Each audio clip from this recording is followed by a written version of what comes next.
नमस्कार. सक्षमच्या मंचावर आपलं सर्वांचं स्वागत आहे. मी शिल्पा तळवेलकर, आपली लर्निंग फॅसिलिटेटर आणि काउन्सिलर. गेल्या व्हिडिओमध्ये आपण बघितलं, की आपले जे ज्ञानेंद्रिय आहेत 5 कान, नाक, डोळा, जीभ आणि त्वचा ह्याच्याकडनं मेंदूकडे कशी माहिती पुरवली जाते आणि ह्या माहिती पुरवण्यामध्ये जर कुठे काही त्रुटी आली, तर त्याच्यामुळे शिकण्याच्या प्रक्रियेवर कसा परिणाम होऊ शकतो हे आपण बघितलं.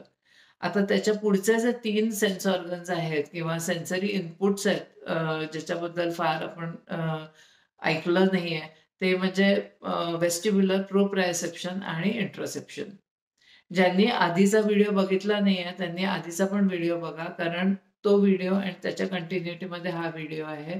पूर्ण कन्सेप्ट समजण्याकरता हे दोन्ही बघणं जरुरीचं आहे. तर चला आपण वळूया आता वेस्टिब्युलर सेन्सकडे. वेस्टिब्युलर सेन्स हा आपल्या कानामध्ये असतो. आपलं जे ऐकण्याकरता जो कॅनल असतो ऑडिटरी कॅनल त्याच्याबरोबरच हा वेस्टिब्युलर कॅनल असतो. मी आता तुमच्याकडे बघतीये आणि त्यावेळेला माझी नजर एका ठिकाणी फोकस्ड आहे. मी डोकं कुठेही हलवलं तरी सुद्धा नजर मी एका ठिकाणीच फोकस ठेवलेली आहे. माझी नजर किंवा डोळे माझ्या डोक्याच्या हालचालीबरोबर हालत नाहीयेत किंवा मी डोकं हलवल्यामुळे मला चक्कर येत नाही. हे सगळं का शक्य आहे? तर आपल्या वेस्टिब्युलर इनपुटमुळे ते शक्य होतं. वेस्टिब्युलर इनपुट हा फोकस करता, बॅलन्स करता, अलर्टनेस करता, मसल टोन करता फार जास्त जरुरीचं आहे. अलर्टनेस करता का? तर जर सतत मला बॅलन्स नसला, मी जिना चढत उतरत असले किंवा उड्या मारत असले किंवा वरून खाली उडी मारत असले किंवा अशी काही ॲक्टिव्हिटी करत असले, बस चढणं, सायकल चालवणं, असं करत असताना मला सतत हीच भीती वाटत असली, की माझा बॅलन्स जाईल आणि मी पडेल, बॅलन्स जाईल आणि मी पडेल.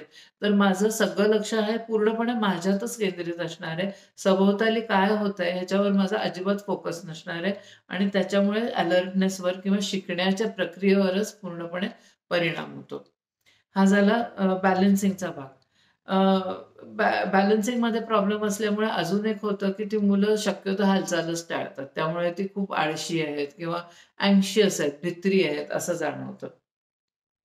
तर जर मुलांमध्ये काही बिहेवियर प्रॉब्लेम असला, की हालतच नाही, उठतच नाही, खेळामध्ये भाग घेत नाही, तर तो बिहेवियर प्रॉब्लेम किंवा वागण्यातला प्रॉब्लेम न समजून हा प्रॉब्लेम आहे का हे लक्षात घ्यावं.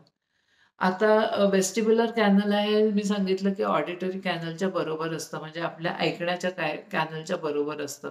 त्यामुळे आपलं जे भाषा असते त्याची डेव्हलपमेंट, त्याचा जो विकास असतो तो पण वेस्टिब्युलर इनपुटवर बराच अवलंबून असतो.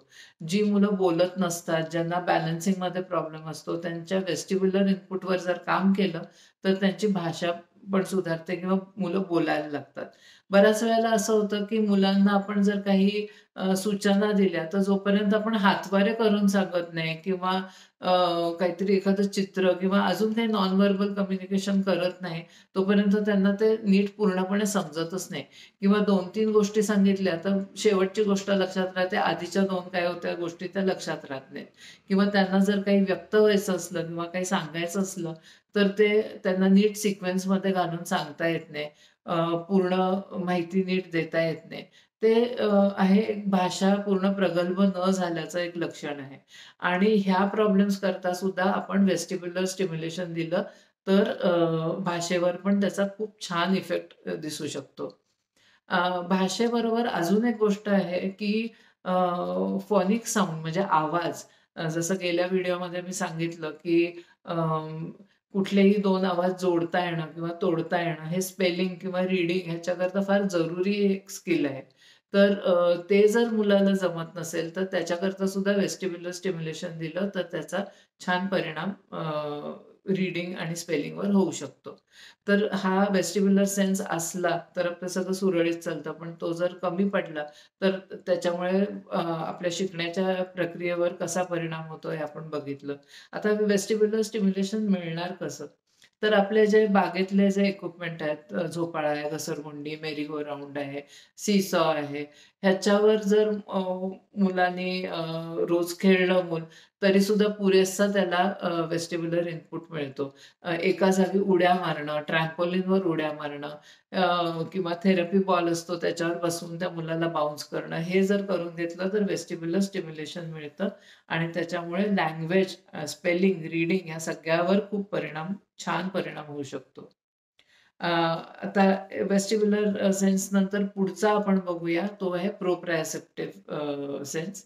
प्रोप्रायोसेप्शन म्हणजे आपले जे स्नायू आहेत आणि सांधे आहेत, त्याच्याकडनं जी माहिती मेंदूकडे पुरवली जाते, त्याला प्रोप्रायोसेप्शन म्हणतात.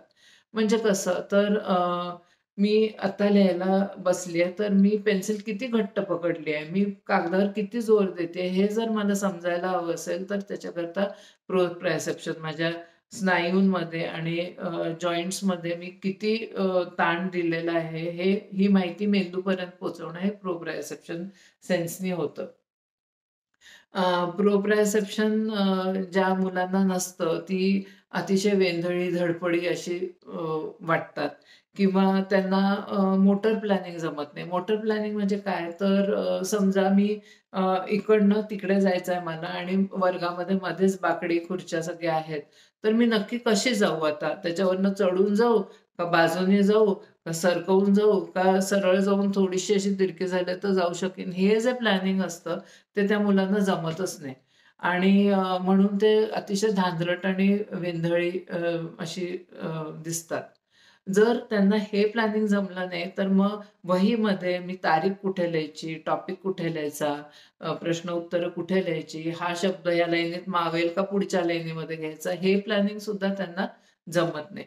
तर हे प्रोप्रायोसेप्शन करता सुद्धा काही व्यायाम आहेत, जे आपण पुढच्या ह्याच्यामध्ये करू. प्रोप्रायोसेप्शनचा आणि आपली त्वचा किंवा टच ह्या 2 गोष्टी खूप जवळच्या निगडीत आहेत.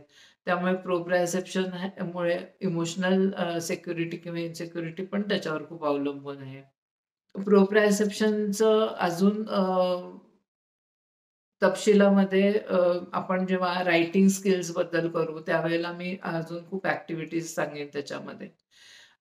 पुढचा म्हणजे शेवटचा आपला एक सेन्सरी इनपुट आहे, ते म्हणजे इंट्रोसेप्शन.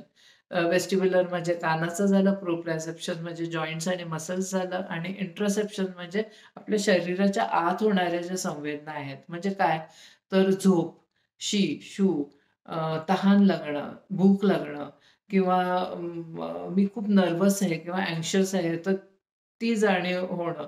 हे सगळं असतं हे इंट्रोसेप्शनवरनं, म्हणजे जे आपल्याला आतून फील होतं त्याच्यावर. तर इंट्रोसेप्शन जर व्यवस्थित असेल, तर आपली झोप, खाणं-पिणं, बॉडी टेम्परेचर हे सगळं रेग्युलेटेड राहतं. पण ते जर बिघडलं, तर मग ती मुलं झोपत नाहीत. लहान मुलंसुद्धा झोपत नाहीत, रडत राहतात, रडत राहतात. त्यांना सारखं हलवावं लागतं, घट्ट बांधावं लागतं आणि मगच ती झोपू शकतात. तर ते इंट्रोसेप्शन चा सेन्स आहे, तो बिघडल्यामुळे असतं. किंवा काही मुलांना भूक लागलेली कळत नाही, चिड करत राहतात किंवा खायला लागल्यानंतर कुठे थांबायचं हे कळत नाही. अगदी अ, उलटी यायला लागते तोपर्यंत खातात किंवा आईच ठरवते, की आता तू एक पोळी खाल्लीस, आता अजून खाऊ नकोस, तुझं पोट भरलेलं आहे. त्या मुलांना समजतच नाही, की आपलं पोट भरलेलं आहे किंवा शी-शू कधी करू शकतात, नाहीतर कधी त्यांना सांगताच येत नाही.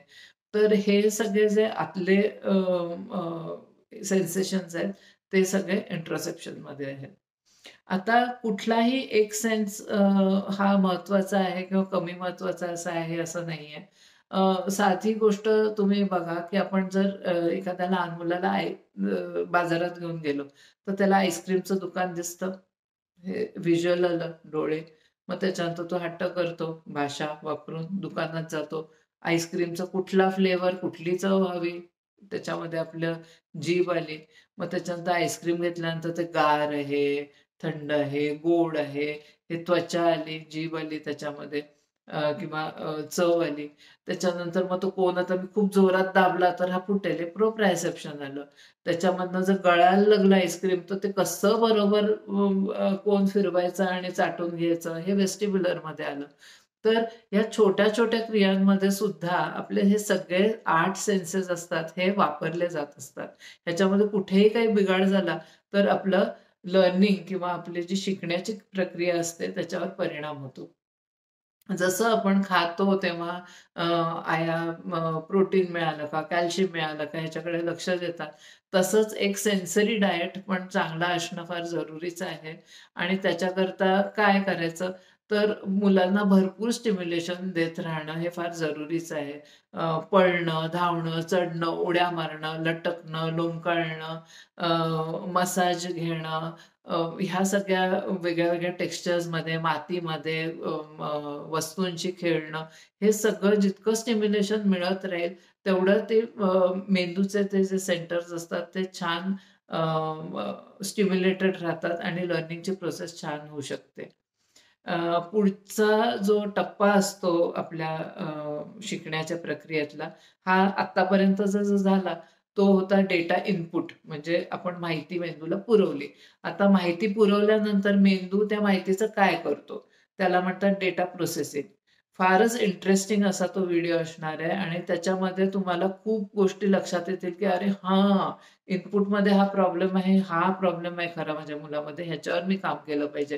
किंवा प्रोसेसिंगमध्ये इथे नक्की माझ्या मुलाला प्रॉब्लेम होतोय, हे असं तुम्ही आयडेंटिफाय करू शकाल. जेव्हा तुम्हाला असे आहा मोमेंट्स येतील, प्लीज कमेंट बॉक्समध्ये टाकत राहा. पुढचा व्हिडिओ बघायला विसरू नका. खूप इंटरेस्टिंग असेल. भरपूर एक्झाम्पल्स दिले जातील. त्याच्यावर बऱ्याच अशा छोट्या-छोट्या ॲक्टिव्हिटीज सांगितल्या जातील, की ज्याच्यामुळे लर्निंग हे खूप छान आणि सक्सेसफुल होऊ शकेल. तोपर्यंत थँक भेटूया.